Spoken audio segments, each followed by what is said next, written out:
Hi పిల్లలు, నేను మీ గురువుగారిని సత్యనారాయణ గొల్లపల్లి. తూర్పుగోదావరి జిల్లా కడియం జిల్లా పరిషత్ ఉన్నత పాఠశాలలో తెలుగు ఉపాధ్యాయుడిగా పనిచేస్తూ ఉన్నాను. 10వ తరగతి తెలుగు వాచకంలో బడుగుల జీవితాల గురించి అద్భుతమైనటువంటి రచనలు చేసినటువంటి కీర్తిశేషులు నేతల ప్రతాప్ కుమార్ గారు రాసినటువంటి యుద్ధ విజేత పాఠ్యాంశం గురించి తెలుసుకుందాం. యుద్ధ విజేత 3వ భాగం ముఖ్యాంశాలు తెలుసుకుందాం. 1. అవగాహన ప్రతిస్పందన. 2. వ్యక్తీకరణ సృజనాత్మకత. 3. భాషాంశాలు పదజాలం. 4. వ్యాకరణాంశాలు. 5. ప్రాజెక్ట్ పని. 6. సూక్తి. అభ్యాసన లక్ష్యాలు తెలుసుకుందాం. 1. అపరిచిత పద్యాన్ని చదివి ప్రశ్నలకు జవాబులు వివరిస్తారు. 2. అపరిచిత గద్యం చదివి ప్రశ్నలకు జవాబులు తెలియజేస్తారు. 3. అర్థ సందర్భాలు వివరిస్తారు. 4. ప్రజల హృదయాల్లో విజేతగా నిలిచిందెవరో చర్చిస్తారు. 5. యుద్ధాల వల్ల నష్టాలు, శాంతి వల్ల ప్రయోజనాలు విశ్లేషిస్తారు. 6. పర్యాయ పదాలు గుర్తిస్తారు. 7. పదాలకు అర్థాలు రాసి వాక్య ప్రయోగాలు వివరిస్తారు. ముందుగా అవగాహన ప్రతిస్పందనలో ఉన్న అంశాలు తెలుసుకుందాం. ఈ క్రింది ప్రశ్నకు సమాధానాలు చెప్పండి. 1. యుద్ధంలో గెలవడం వీరత్వం కాదు అనడంలో కవి ఉద్దేశం ఏమిటి? ఈ ప్రశ్నకు జవాబు మీ తరగతి ఉపాధ్యాయుని సహాయంతో పూర్తి చేయండి. తరువాతి అంశం అపరిచిత పద్యం తెలుసుకుందాం. మహితంబైన స్వతంత్ర భారత నిర్మాణంబు సేయంగా దుస్సాహస కష్టంబుల కోర్చి వీరులై స్వచ్ఛందం పోరి శత్రుహత ప్రాణులుగా ధరం పడిన నిజ్జల్ నాకు సాక్షాత్కరింత్రు హితాశీసులు నింత్రుగాక భవమందున్ భావలోకంబులన్. మరి చక్కటి పద్యాన్ని పుట్టపర్తి నారాయణాచార్యులు సిపాయి పితూరి అనే పుస్తకంలో రచించారు. దీనికి సంబంధించినటువంటి కొన్ని ప్రశ్నలు మనకి ఇచ్చారు. ఈ ప్రశ్నలకు సమాధానాలు చెప్పండి. 1. కవి ఎటువంటి దేశాన్ని నిర్మించాలని కోరుకుంటున్నాడు? 2. కవి ఎవరి ఆశీస్సులు కోరుకుంటున్నాడు? 3. జాతీయోద్యమంలో ప్రాణత్యాగం చేసిన వీరుల స్వభావం గురించి తెలపండి. 4. పద్యం ఆధారంగా ప్రశ్న తయారు చేయండి. ఈ ప్రశ్నలకు జవాబులు మీరే చెప్పాలి. ఒకవేళ తెలియని పక్షంలో మీ తరగతి ఉపాధ్యాయులను సంప్రదించి ఈ ప్రశ్నలకు సమాధానాలు రాయండి. తరువాతి అంశం అపరిచిత గద్యం. నిల్సు. ప్రపంచవ్యాప్తంగా నేడు నెలకొని ఉన్న హింసాతత్వవాదానికి స్వస్తి చెప్పి సర్వమానవ సౌభ్రాతృత్వాన్ని చాటుతున్న సంస్థ అంతర్జాతీయ రెడ్ క్రాస్ సంస్థ. జాతి, కుల, మత, సాంస్కృతిక తారతమ్యాలు లేకుండా మానవతా దృక్పథంతో తోటి మానవులకు ఈ సంస్థ సేవలందిస్తూ ఉంది. స్విట్జర్లాండ్ దేశానికి చెందిన జీన్ హెన్రీ డొనాల్డ్ కేవలం 5 స్నేహితులతో 9 ఫిబ్రవరి 1863న రెడ్ క్రాస్ సంస్థను స్థాపించాడు. ప్రస్తుతం 137 దేశాలు దీనిలో సభ్యులుగా ఉన్నాయి. నేడు సభ్యుల సంఖ్య 25 కోట్ల మందికి చేరింది. మానవత, నిష్పాక్షికత, తటస్థత, స్వతంత్రత, స్వచ్ఛంద సేవ, ఐక్యత, విశ్వజనీనత ప్రధానమైన ప్రాథమిక సూత్రాలుగా ఈ సంస్థ ప్రారంభమైంది. ఈనాడు 600 పైగా ప్రాదేశిక సూత్రాలున్నాయి. రెడ్ క్రాస్ సంస్థలో సభ్యులైన ప్రతి దేశం, ప్రతి వ్యక్తి ఎలాంటి విభేదాలు లేకుండా ఈ సూత్రాలకు కట్టుబడి తమ వంతు సేవలందిస్తున్నారు. రెడ్ క్రాస్ చిహ్నం అధికారికంగా 1863లో జెనీవాలో ఆమోదించబడింది. గాయపడిన పోరాట యోధుల రక్షణ మరియు సైనిక వైద్య సౌకర్యాల కోసం అంతర్జాతీయంగా గుర్తింపు పొందిన ప్రమాణాలను స్థాపించడంలో స్విస్ పౌరుల మార్గదర్శక కృషికి గుర్తింపుగా ఈ చిహ్నం ఉంది. ఆపదలలో ఉన్నవారికి కావలసిన ఔషధాలు, ఆహార వస్తువులు, దుస్తులు సరఫరా చేయటమే కాక వారి పరిరక్షణ బాధ్యత కూడా చూస్తుంది. ఎలాంటి విపత్కర పరిస్థితులనైనా ఎదుర్కొని శాంతి సమయాల్లో కూడా పీడిత ప్రజలకు కోట్లాది ధనం వెచ్చిస్తూ వారిని ఆదుకుంటోంది. రెడ్ క్రాస్ సంస్థ మానవతా దృక్పథంతోనే తోటి మానవులకు సేవలందిస్తుంది. యుద్ధంలో గాయపడిన వారికే కాకుండా భూకంపాల్లో, తుఫానుల్లో, అగ్ని ప్రమాదాల్లో, అంటువ్యాధులతో బాధితులైన వారికి రెడ్ క్రాస్ చేసే సేవలు ప్రశంసనీయాలు. ఈ వ్యాసం సాలిఫర్లో జ్ఞాపకాల్లోనిది. పిల్లలు, ఈ అపరిచిత గద్యం తెలుసుకున్నాం కదా, వీటికి ప్రశ్నలకు జవాబులు చెప్పండి.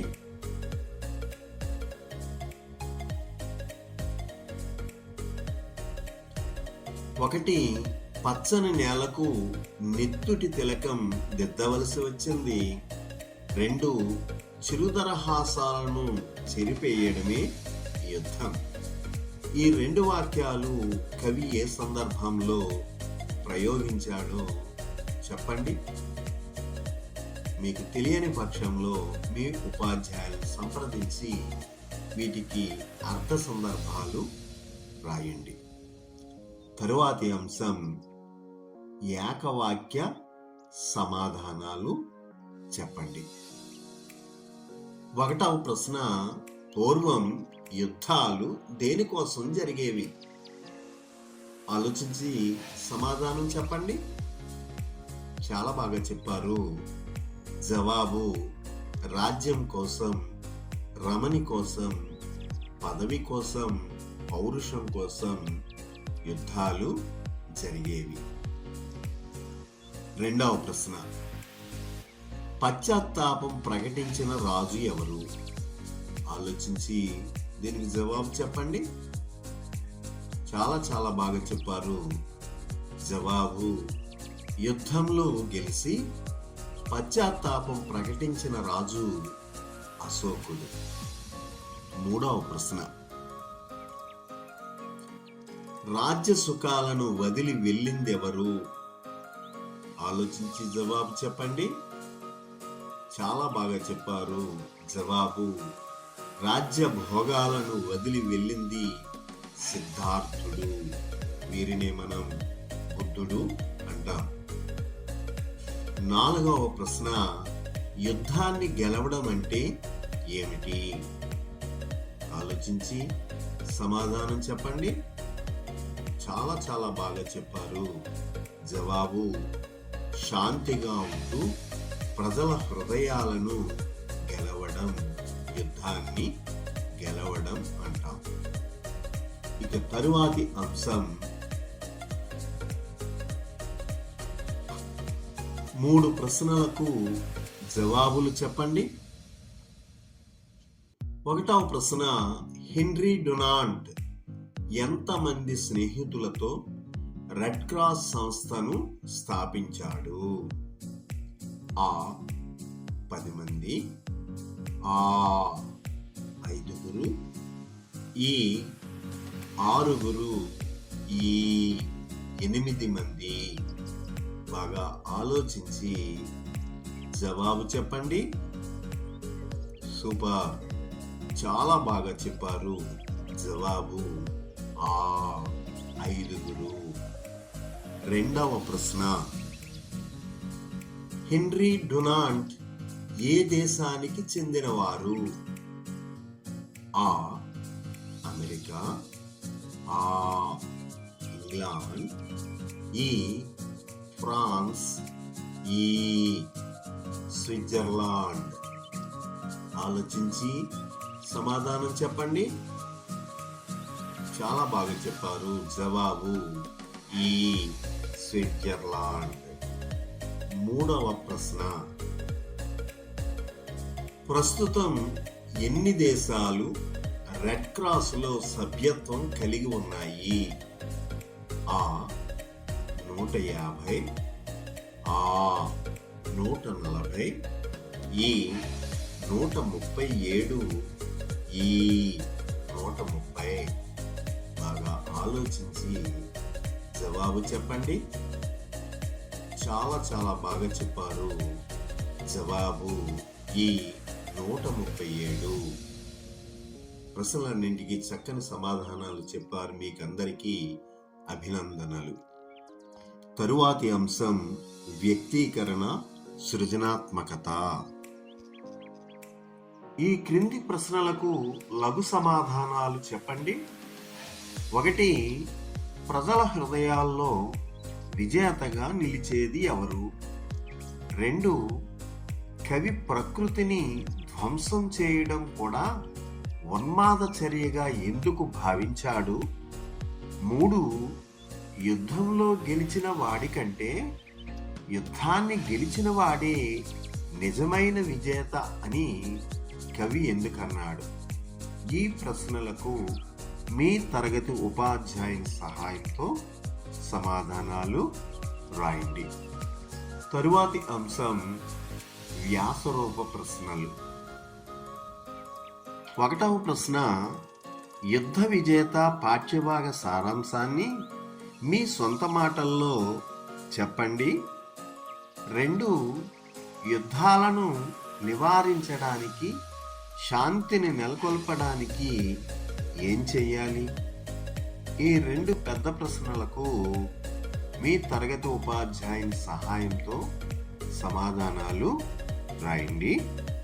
తరువాతి అంశం సృజనాత్మకమైన ప్రశ్నలు తెలుసుకుందాం. యుద్ధాల వల్ల వచ్చే నష్టాలను, శాంతి వలన చేకూరే ప్రయోజనాలను చెప్పండి. ముందుగా యుద్ధాల వల్ల వచ్చే నష్టాలను చెప్పండి. చాలా బాగా చెప్పారు. 1, లక్షల సైనికులు, సామాన్య జనులు మరణిస్తారు. 2, తీవ్రమైన ఆర్థిక నష్టం జరుగుతుంది. 3, వాతావరణ కాలుష్యం ఏర్పడుతుంది. 4, అనేక వ్యాధులు వ్యాపిస్తాయి. ఇక శాంతి వలన చేకూరే ప్రయోజనాలు చెప్పండి. చాలా చాలా బాగా చెప్పారు. 1, అందరూ ప్రశాంతంగా జీవిస్తారు. 2, సంపదలు పెరుగుతాయి. 3, సకల జీవరాశులు సుఖశాంతులతో ఉంటాయి. 4, ప్రపంచ ప్రజలందరూ ఆరోగ్యంగా జీవిస్తారు. తరువాత అంశం కవితను పొడిగించండి. నేనే సైనికుడినైతే దేశ రక్షణకు పాటుపడతాను, దేశ గౌరవాన్ని కాపాడతాను, మువ్వన్నెల జయ పతాకం కీర్తి నిలుపుతాను, నేనే సైనికుడనైతే. నింగినంటే గిరులపై సంచరించిన, ఎముకలు కొరికే చలిలో గస్తీ కాసిన, నెత్తురు ఏరులై పారిన, సహసర మిత్రులు కన్నుల ముందు చనిపోయిన, సరిహద్దుల్లో హద్దులు దాటే శత్రు సేనలపై పోరుతాను, నేనే సైనికుడనైతే. దేశ జనులకు ప్రశాంతతనిస్తాను, దేశానికి భయం లేదని భద్రతనిస్తాను, భారతావని ముద్దు బిడ్డగా నిలుస్తాను, నేనే సైనికుడనైతే. తరువాత 3 ప్రశ్నలకు జవాబులు చెప్పండి. 1వ ప్రశ్న, ధ్వంసం అంటే అర్థమేమి? ఆ యుద్ధం, ఆ బాగు చేయు, ఈ నాశనం, ఈ అందమైన.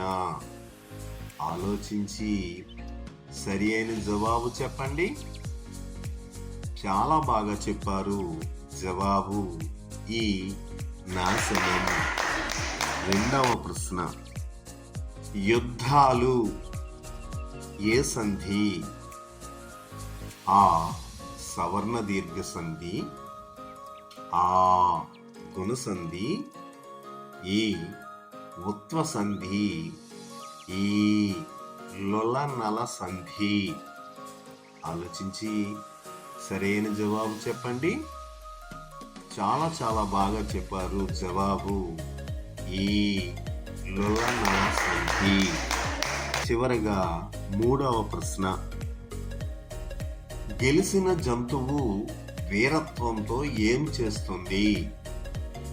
ఆ పరుగు పెడుతుంది, ఆ గంతులేస్తుంది, ఈ పారిపోతుంది, ఈ రంకెలేస్తుంది. ఆలోచించి సరైన జవాబు చెప్పండి.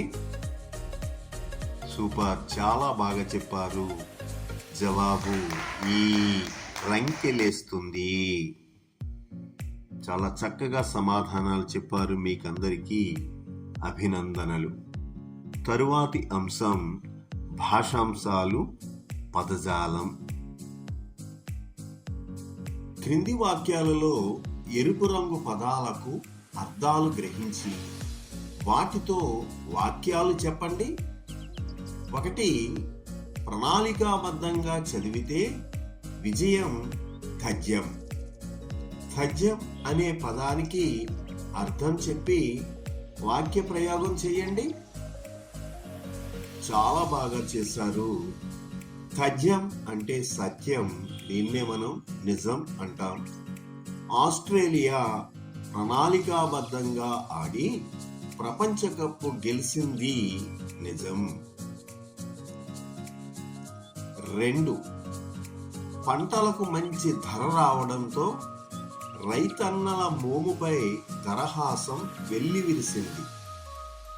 దరహాసం అనే పదానికి అర్థం చెప్పి వాక్య ప్రయోగం చేయండి. చాలా చాలా బాగా చేశారు. దరహాసము అంటే నవ్వు. నా సోదరుడికి పరీక్షల్లో ప్రథమ స్థానం రావడంతో ముఖముపై నవ్వులు విరిశాయి. 3వ వాక్యం చూద్దాం. విజయం సాధించడానికి వ్యూహం అవసరం. వ్యూహం అనే పదానికి అర్థం చెప్పి వాక్య ప్రయోగం చేయండి. చాలా బాగా చేశారు. వ్యూహం అంటే ప్రణాళిక. క్రీడలలో గెలవాలంటే ప్రణాళిక అవసరం. 4వ వాక్యం, బుద్ధుడు సర్వస్వాన్ని త్యజించి భిక్షువుగా మారాడు. త్యజించి అనే పదానికి అర్థం చెప్పి వాక్య ప్రయోగం చేయండి. చాలా చాలా బాగా చేశారు. త్యజించి అంటే విడిచి. స్వామి వివేకానంద అన్నీ విడిచి సన్యాసిగా మారాడు. తరువాత పర్యాయ పదాలను గుర్తించండి. 1. సమరంలో సైనికులు పోరాడుతూ ప్రాణత్యాగం చేశారు. ఆ సంగ్రామం వలన ఎంతో మంది అనాథలవుతారు. యుద్ధం అనే పదానికి పై వాక్యంలో పర్యాయ పదాలు గుర్తించండి. చాలా బాగా గుర్తించారు. యుద్ధానికి సమరం, సంగ్రామం పర్యాయ పదాలు. రెండవ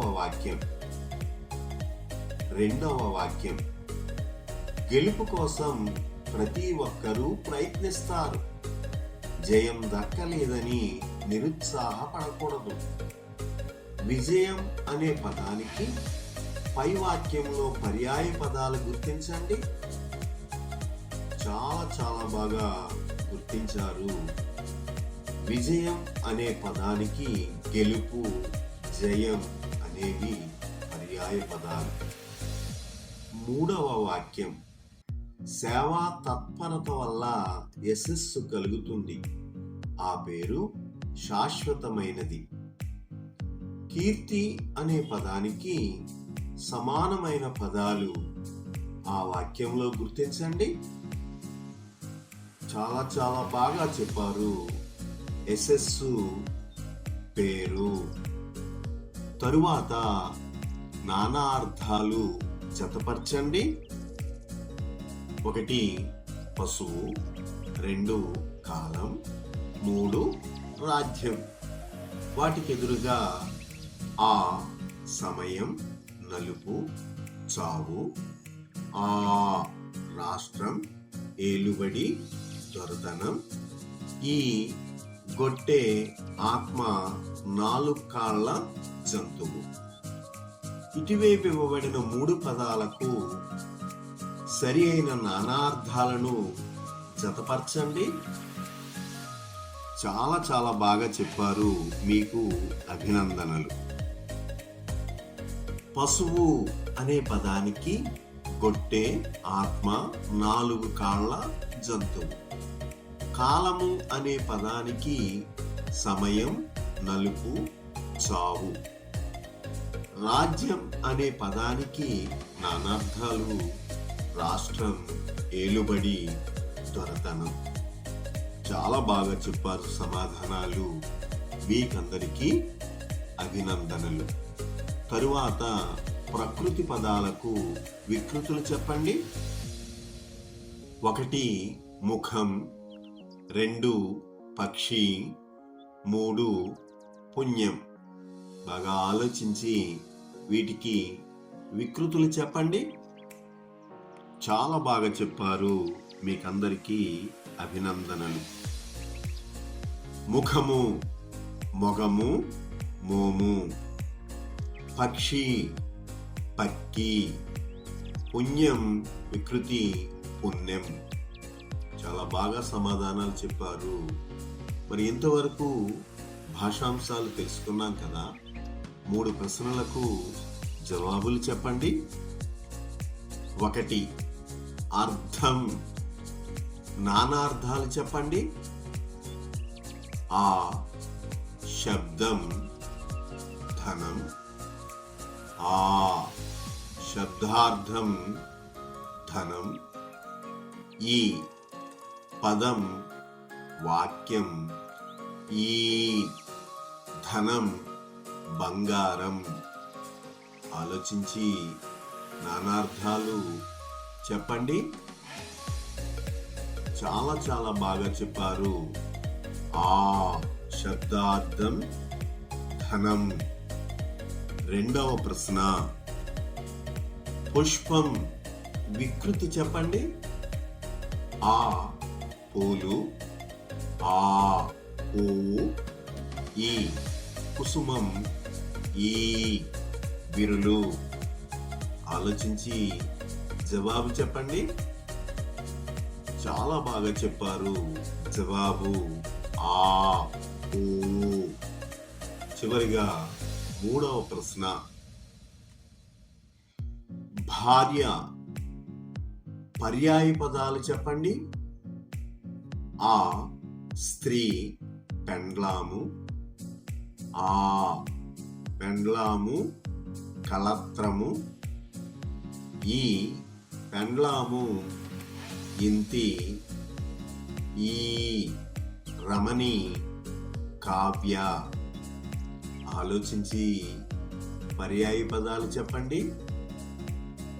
సూపర్, చాలా బాగా చెప్పారు. జవాబు ఆ పెండ్లాము కలత్రము. తరువాత వ్యాకరణాంశాలు తెలుసుకుందాం. క్రింది పదాలను విడదీసి సంధి పేరు చెప్పండి.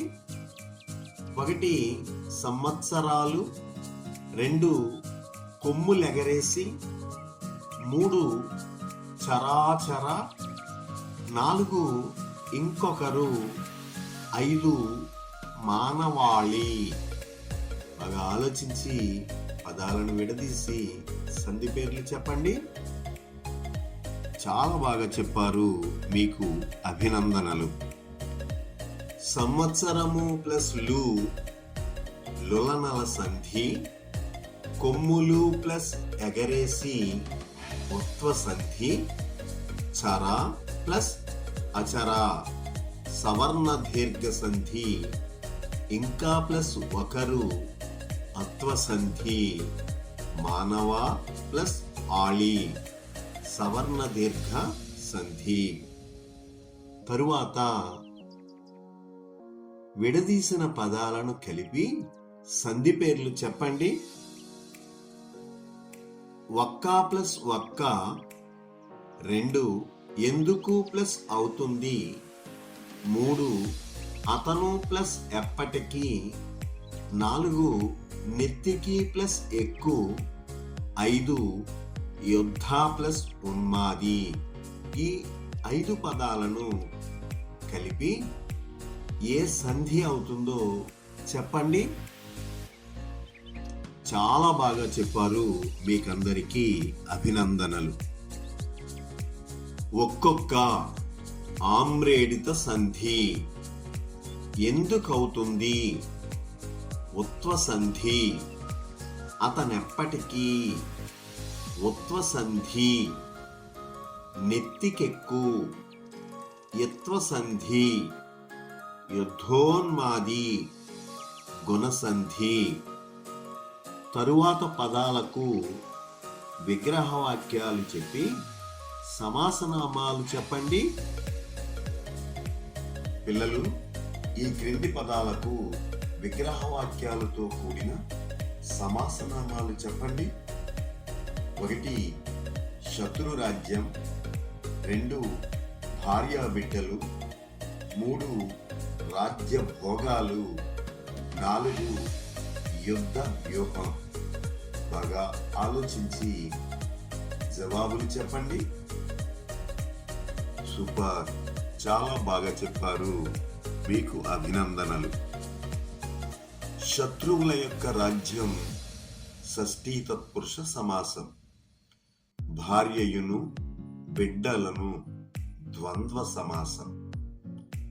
రాజ్యము వలన భోగాలు పంచమీ తత్పురుష సమాసం. యుద్ధం కొరకు యోహం చతుర్థి తత్పురుష సమాసం. తరువాత విగ్రహవాక్యాలను సమాస పదాలుగా మార్చి సమాసనామాలు చెప్పండి. 1 మరణమనెడి మృదంగం, 2 అర్థము చేత బలము, 3 పసివారైన పిల్లలు, 4 చిరుదైన దరహాసం. బాగా ఆలోచించి సమాధానాలు చెప్పండి. చాలా చాలా బాగా చెప్పారు, మీకు అభినందనలు. మరణ మృదంగం రూపక సమాసం. అర్ధఫలము పంచమీ తత్పురుష సమాసం. పసిపిల్లలు విశేషణ పూర్వపద కర్మధారయ సమాసం. చిరుదరహాసం విశేషణ పూర్వపద కర్మధారయ సమాసం. తరువాత అలంకారాల గురించి తెలుసుకుందాం. అతిశయోక్తి అలంకారం ఒక వస్తువు యొక్క స్థితిని, స్వభావాన్ని, గుణాన్ని ఉన్నదానికంటే అతిశయంగా ఎక్కువ చేసి చూపడాన్ని అతిశయోక్తి అలంకారం అంటారు. అంటే గోరంతను కొండంత చేసి చెప్పడం అని అర్థం. ఉదాహరణకు, మా నూతిలో నీళ్లు పాతాళానికి చేరాయి. ఇందులో నిజానికి నూతిలో నీళ్లు పాతాళానికి చేరలేదు, కానీ పాతాళానికి చేరినట్లుగా అతిశయించి చెప్పడం జరిగింది. కాబట్టి ఇది అతిశయోక్తి అలంకారం. క్రింది వాక్యాల్లోని అలంకారాలను గుర్తించండి. 1. భూమి ఆకాశాలు ఏకమగునట్లుగా వర్షం కురుస్తోంది. 2. సముద్రపు తలలు ఆకాశాన్ని తాకుతున్నాయి. 3. పీటీ ఉషా గాలి కంటే వేగంగా పరిగెత్తింది.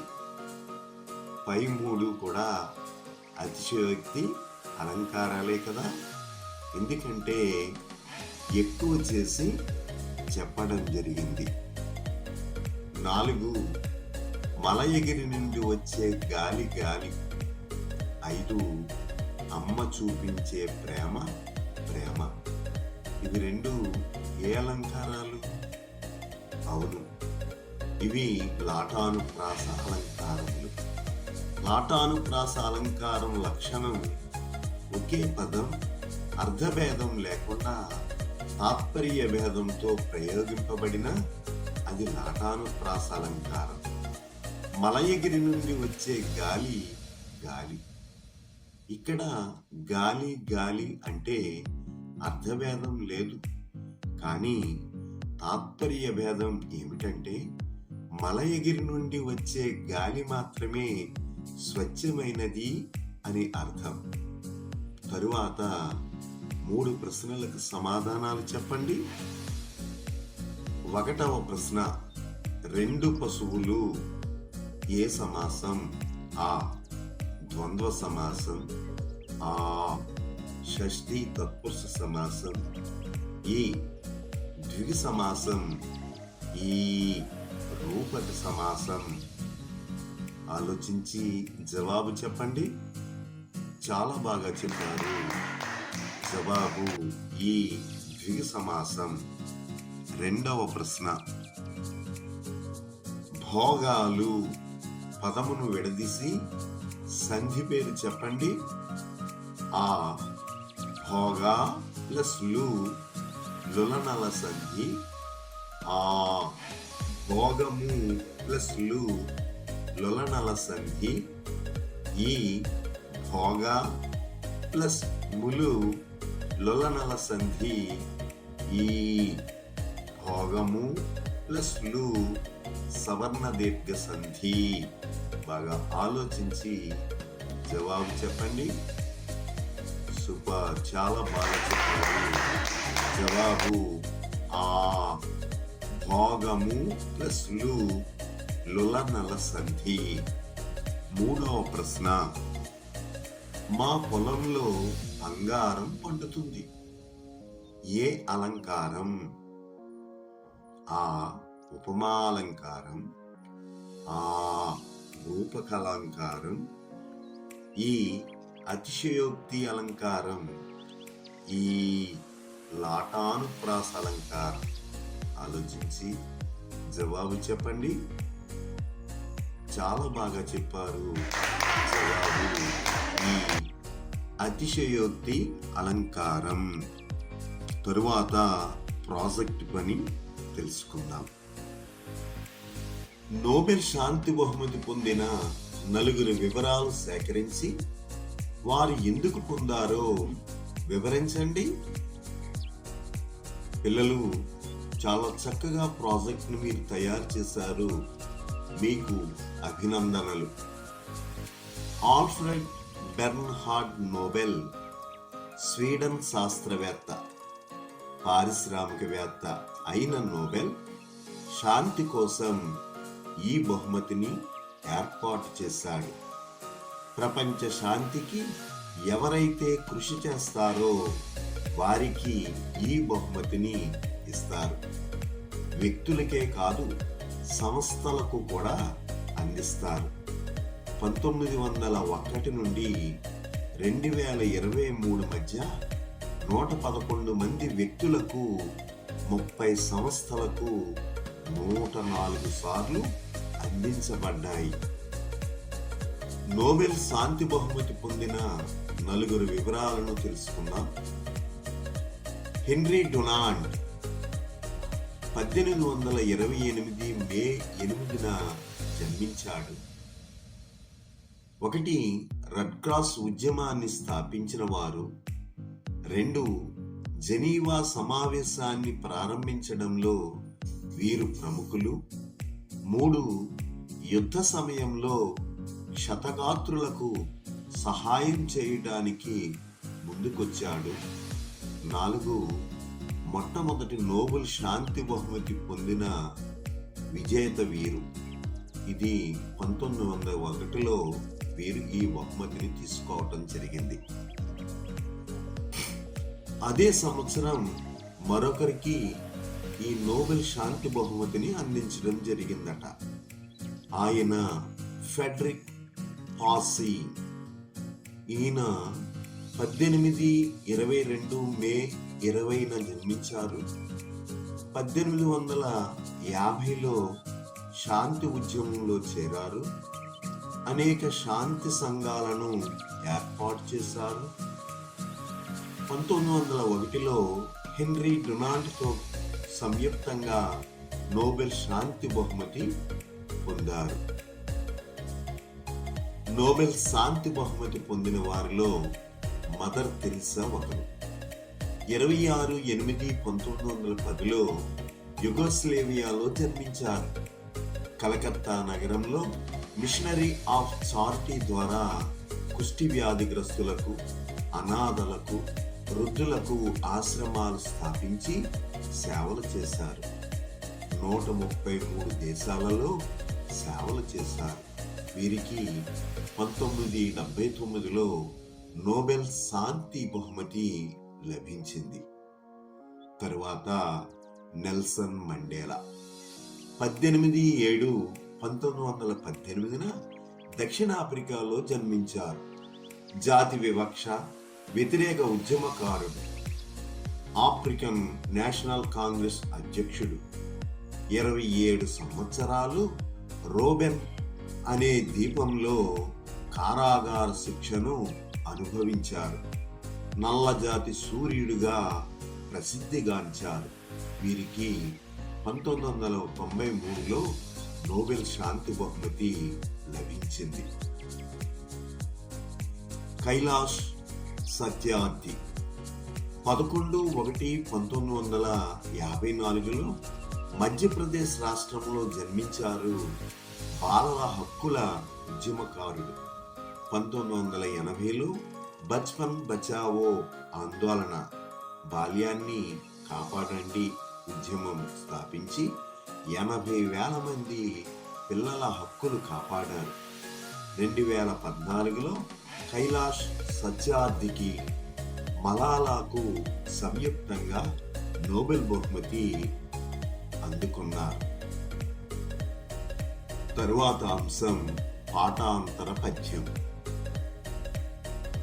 పిల్లలు, దేవులపల్లి సోదర కవులు మహేంద్ర విజయం అనే కావ్యంలో శిష్యుడికి ఉండవలసినటువంటి మంచి లక్షణాల గురించి ఒక అద్భుతమైన పద్యాన్ని చెప్పారు.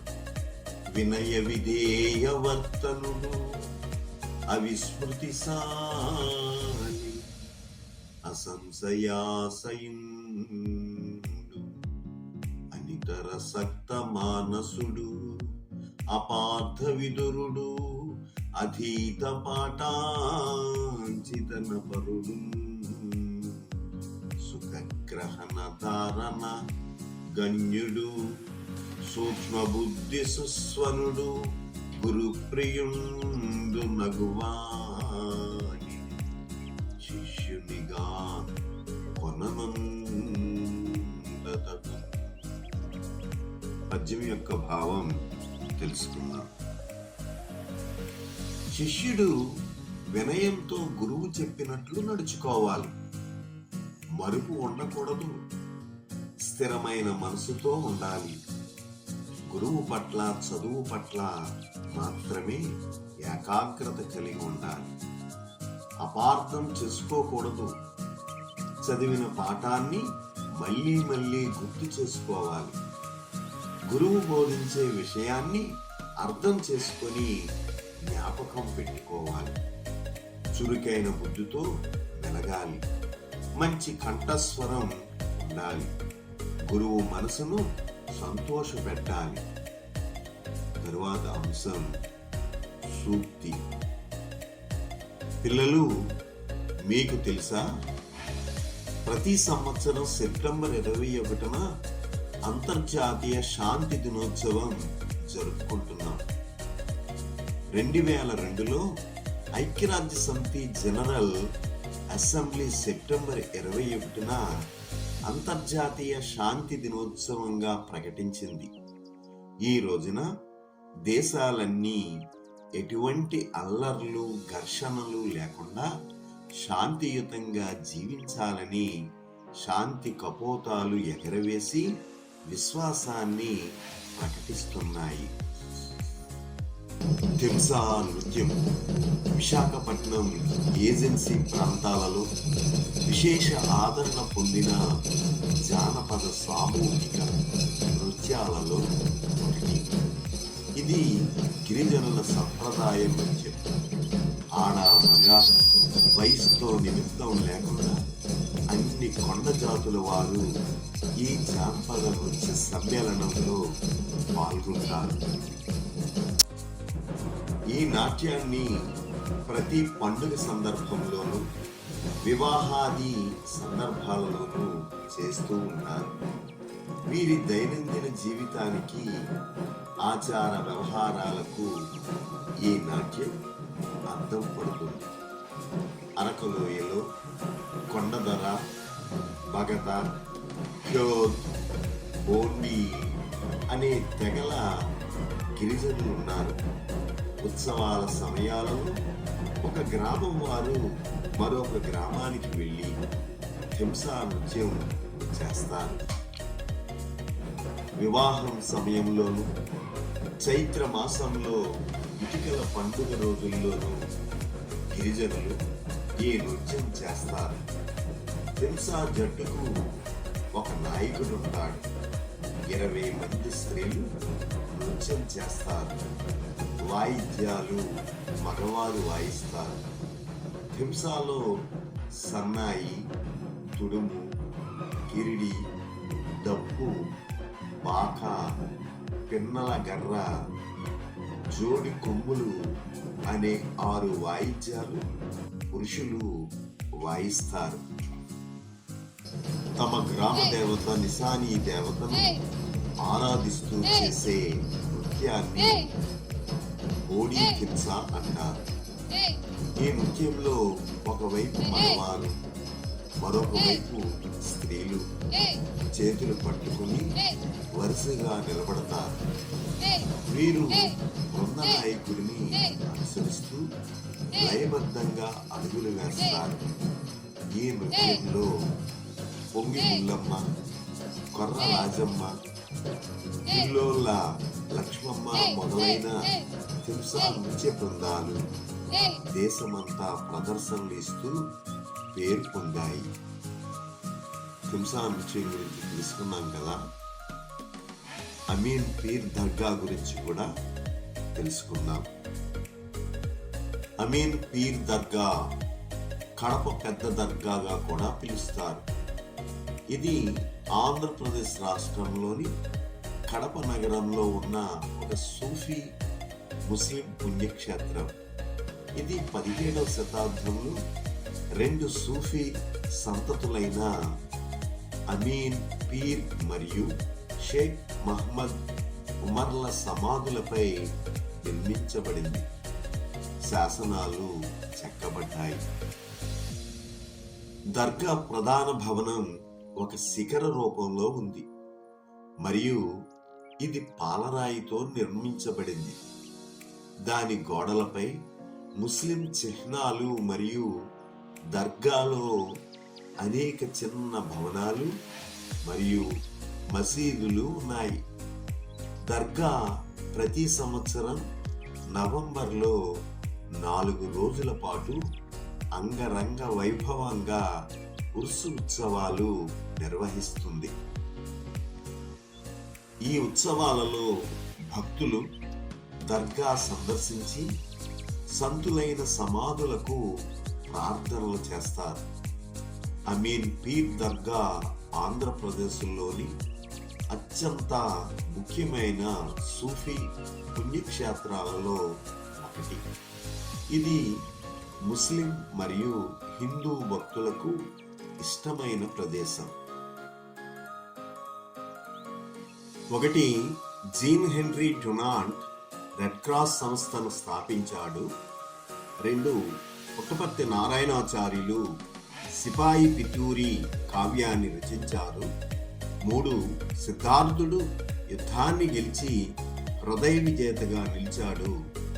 4, ఒక వస్తువు స్వభావాన్ని గుణాన్ని ఉన్నదానికంటే ఎక్కువ చేసి చెప్పడాన్ని అతిశయోక్తి అలంకారం అంటారు.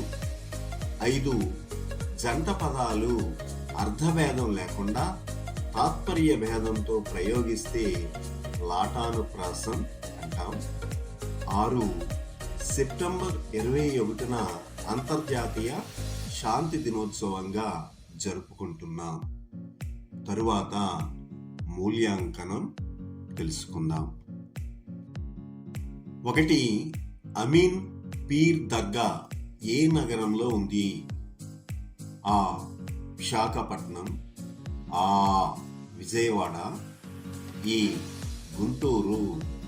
ఈ, కడప.